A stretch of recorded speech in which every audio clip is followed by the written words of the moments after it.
Mga Periscopers natin, hello po sa inyong lahat. Hi! Enjoy watching. Enjoy. Partner! Eto na! Paparamdam na naman. Ang ating Mahiwagang Gurnay!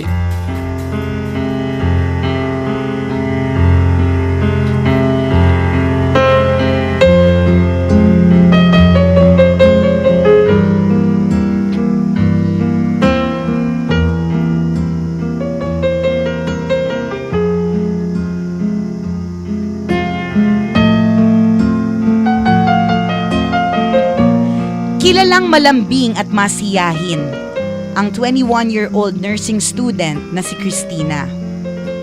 Kapag bad trip ang araw mo, siya ang gugustuhin mong makasama dahil ang makinang niyang mga ngiti at maaliwalas na disposisyon sa buhay ay tiyak na kukumpleto ng iyong umaga. Bukod dito ay isa ring mapagmahal na anak ang dalagang si Christina. Sinisikap niya na laging maiparamdam ang pagpapahalaga sa kanyang mga magulang. Hello mama, busy ka ba? Sabi ni Christina habang kausap ang ina sa telepono. Oh, bakit anak? May problema ba? Hindi ba't may klase ka ngayon? Bakit napatawag ka? Tanong ng ina ni Christina. Mga nanay talaga. Pag tinatawagan, nagtataka ba tumatawag? Pag hindi tinatawagan, nagtatampo. Ano ba? Saan na kami lulugar? Kaya saan? Oh, bakit anak? May problema ba? Hindi ba't may klase ka ngayon? Bakit napatawag ka? Tanong ng ina ni Christina. Wala lang po. Namimiss lang kita. Ma, thank you ah.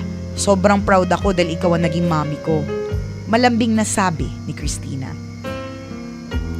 Thank you din anak ha, dahil hindi mo pinapasakit ang ulo ko.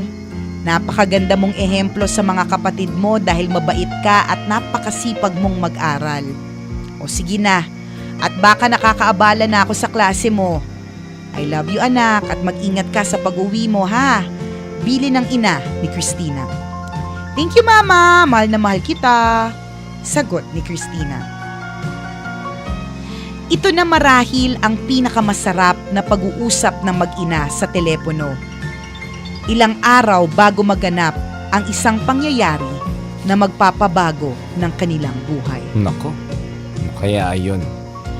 September 22, 2013. Pauwi na si Christina galing sa library nang mabundol siya ng isang rumaragasang sasakyan habang nakasakay siya sa bisikleta. Walang kamalay-malay ang ina ni Christina sa sinapit ng anak. Na halos isang bloke lang ang layo mula sa pinangyarihan. Makalipas ang ilang oras, ay isang tawag ang natanggap niya mula sa ospital. Hello ma'am. Na-aksidente po ang anak ninyo.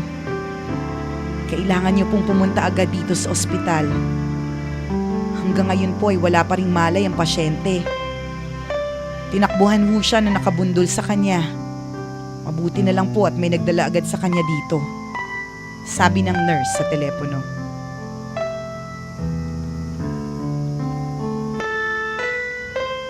Brain dead si Christina at labis na napuruhan sa aksidente.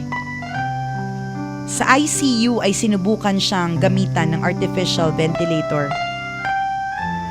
Subalit makalipas ang 2 araw, ay tuluyan nang bumigay ang katawan ng dalaga. Nako. September 24, 2013.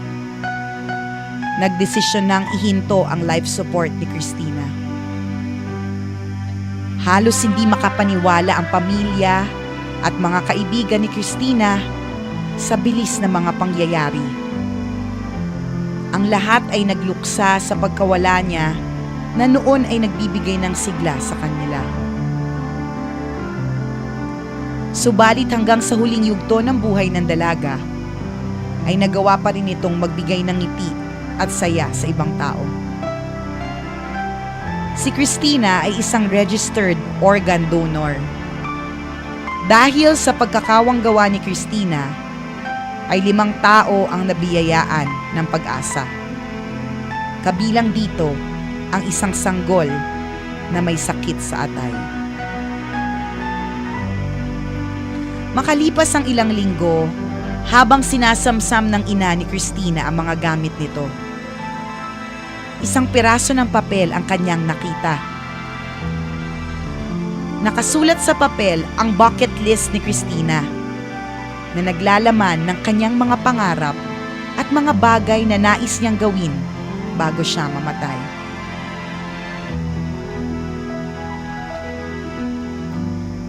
Kabilang dito ang makapamasyal sa iba't ibang lugar, magkaroon ng sariling negosyo, makasakay sa hot air balloon, matutong makapagpalipad ng eroplano, at marami pang iba. Habang binabasa ang listahan, ay hindi maiwasan ng ina ni Christina ang mapaluha. Lalo na mabasa niya na isa sa mga pinapangarap ni Christina ang makapagligtas ng buhay ng ibang tao. Nakakalungkot isipin na karamihan sa mga nakalista sa bucket list ni Christina ay hindi na niya matutupad.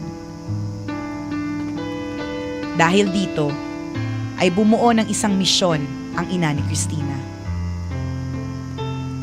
Nais niya na tuparin ang mga nakalista sa bucket list ng kanyang anak.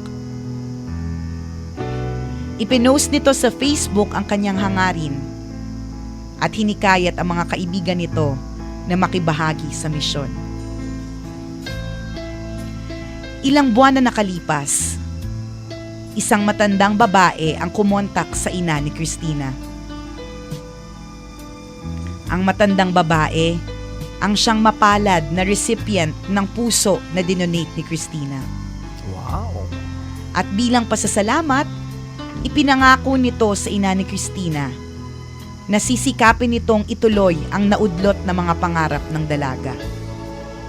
Makikibahagi siya sa pagtupad ng bucket list ni Christina sa abot ng kanyang makakaya. Sa ngayon, ilan sa mga nasa listahan ni Christina ang natupad na ng matandang babae. Kabilang dito ang pagsakay sa kamelyo at pag-aaral kung paano magpalipad ng eroplano. Nang kumalat sa social media ang istorya ni Christina, ay napakaraming tao sa buong mundo ang nakibahagi na rin sa pagtupad sa bucket list nito. Bukod dito, ay inumpisahan na rin ng mga magulang ni Christina ang pagpapatayo ng isang clinic sa Nigeria na ipinangalan nila sa dalaga. Sa tulong ng mga kaibigan na taga-suporta, ay nailunsad din ang isang foundation na naglalayong magpaaral ng mga mahihirap na gustong mag-nurse gaya ni Christina. Sa pamamagitan ng mga adhikaing ito, kahit paano ay naibsan na ang pangungulila ng pamilya ni Christina. Nabigyan na rin ng hustisya ang pagkamatay ng dalaga dahil hinaharap na ng drunk driver na nakasagasa kay Christina ang 7 taong parusa ng pagkakakulong ng walang piyansa.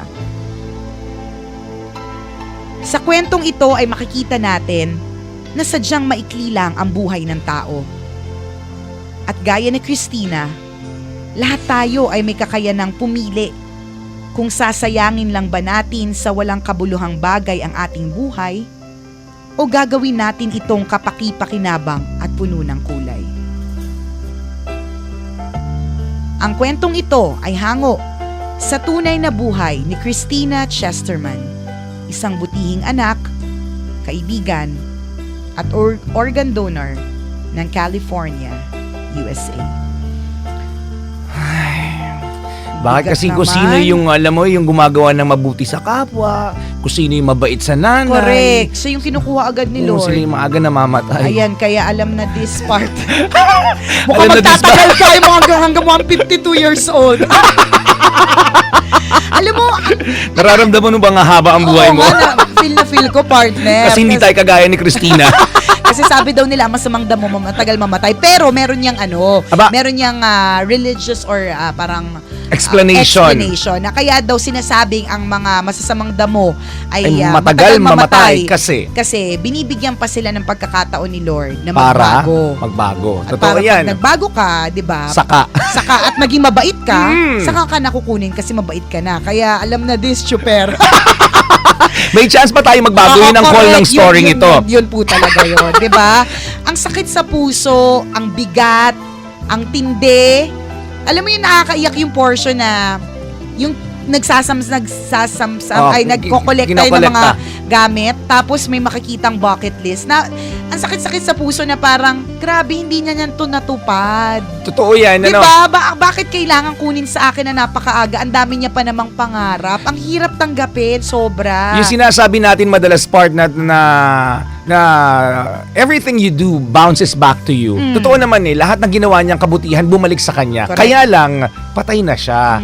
Diba? Hindi na siya yung nakinabang dito, pero ang magandang side nito is yung legacy. Oo, correct. Diba? Yung iniwan niya. Yung Correct. iniwan niyang legacy, at dahil doon, kung hindi rin siya namatay, kabisyo, hindi rin mabubuo yung foundation na magpapaaral sa mga mahihirap na gustong mag-nurse. Totoo yan. Ang sakit nga lang, 'di ba, na kailangan may matay para doon. Kaya lang, yun yung lagi nating sinasabi, I guess, na lahat na nangyayari sa ating buhay ay merong dahilan. Correct. Masakit man o masaya, meron pong dahilan kung bakit ito nangyari. Minsan lang talaga ang hirap tanggapin. Yun ang magandang isaisip natin, mga kaibigan, na habang tayo po ay nabubuhay, di ba, ano po, tanungin natin yung ating sarili, ano ba yung mga magagandang ginawa natin sa ibang tao? Tama. Na kapag namatay tayo, ay tatandaan nila tayo. Correct. They Diba? will remember us dahil Correct. naging mabait tayo sa Ikaw ba, kanila. partner? Wag na. Natanong mo na ba yung sarili mo minsan? Actually, partner, na pag kaya- namatay tayong dalawa, ano yung legacy iniiwan natin sa mga... Eh di yung mga tawang malulupit, partner. Yun na yun. Ayun yung maingay sa radyo, yung tawa ng tawa, yung baliw. Correct. Yung dalawang baliw na may tawang malupit na never recorded, always live ang tawa. Kasi alam mo, partner, yung tawa... Napakagandang legacy nun, yun ha? Kasi yung iba, partner, para makapag-produce ng tawa, meron silang pinipindot. Correct ka. Kami po, wala kaming pinipindot. Kaya yung mga nakakapanood sa amin ng live, nagugulat na, hala, tawa nyo pala talaga yun. Oo, no, wala kaming pinipindot. Kaya nga kapag wala kaming boses, o paus kami, paus din yung tawa. Diba? Halatang halata. Oo, correct. O, diba? Yun yung magandang itanong natin sa ating mga sarili, mga kaibigan. Ikaw, Anong legacy ang maiiwan mo, 'di ba? Hindi naman kailangang makapagpatayo ka rin ng foundation or Tama. 'di ba? Pero kung ganoon di bongga. Pero ano yung tatatak sa utak ng mga taong Correct. maiiwan mo kapag umano ka na? kapag namatay ka na, Namayapa ka halimbawa na. nasa burol at maraming umaten sa burol At mo, marami ang ang tawag doon, partner, yung nagsasalita, magsasalita. eulogy, yung Yan, sa yan, eulogy, yan. 'di ba, partner? Ano yung mga sasabihin nila? totoo yan, magaganda kaya ang sasabihin nila. Pero syempre parang wala naman yata nagsabi na masama sa eulogy, kundi baka batuhin ka ng kabaong. Baka isama ka, isilid ka rin. Di ba? Hindi totoo yun. Napakagandang tanong sa ating sarili. Sinasabi ng kwentong ito, di ba, na habang tayo po ay nabubuhay, ano-ano yung mga magagandang bagay na nagawa mo na para sa ibang tao? Tsaka isa pang hugot dyan, partner, isa pang lesson is living life to the fullest. Isa pa yan. Diba? Yung lagi nating sinasabi, tingnan mo, diba, partner, ang bilis ng araw. Correct. Dun sa, maganda yung maglista ka ng mga pangarap, tapos Itago mo rin, tapos baka sakali mabasa rin. Oo, diba? Doon sa isa-isa mo Totoo. pa rin. Totoo Diba? yan. At yung mga taong nakapalibot sa iyo ang magbibigay ng katuparan sa pangarap mo. Pero mas maganda kung ikaw na yung tumupad, di ba? Mas maganda kung ikaw yung tumupad. At ilan sa mga nasa bucket list ni Christina ay to be in 4 places at one time. Go to Venice. Okay. Learn to play chess. Tapos gusto niya may matalo siya sa chess. Tapos gusto niya magkaroon ng 2 pieces of property. Yung isa merong livestock. So may mga manok, baboy, pato, ganyan. Gusto niya magpakasal. Gusto niya magkaanak. Gusto niyang makapunta sa 4 out of 7 wonders of the world. Gusto niyang makapaglipad via first class on a plane. Gusto niyang makasakay sa hot air balloon. Gusto niya mag-skydiving. Gusto niya mag-parachute. Gusto niya matandaan bilang the smiley girl. Yung ilan dito natupad Na-imagine ko na habang binabasa yan ng nanay niya. Oy, grabe, no? partner. Parang Na-imagine ko yung tears. Kinukuyom yung kanyang Correct, puso, yung no? literally parang pinipiga yung puso. Nakakadurog. Grabe, iba. Ay. Ganun talaga ang buhay. Di ba? May mga pangarap tayo, minsan hindi natutupad. May mga gusto tayo mangyari, hindi nangyayari.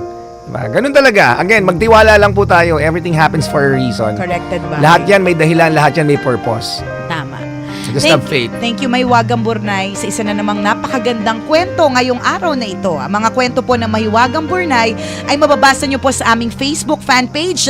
I-search nyo lang po, Tambalan! Like ng like at share ng share mga kabisyo para marami rin na ma-inspire sa kwento ni Mahiwagang Burnay. Na-realize ko pala, partner, meron ako nasa bucket list na natupad na. Ano? To ride the bullet train Wow! and to see Mount Fuji. Wow! Diba? Naku, baka mategi na.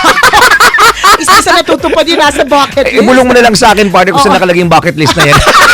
Para kapag ka nategi ako, partner, babasahin mo, maiiyak ka. Kasi hindi ko pa natupad yung pupunta ng Paris. Yan, Marami-rami pa? Oo. Ilang pages ba yan? 16. Ganon? Isang Ang dami ba volume? nun?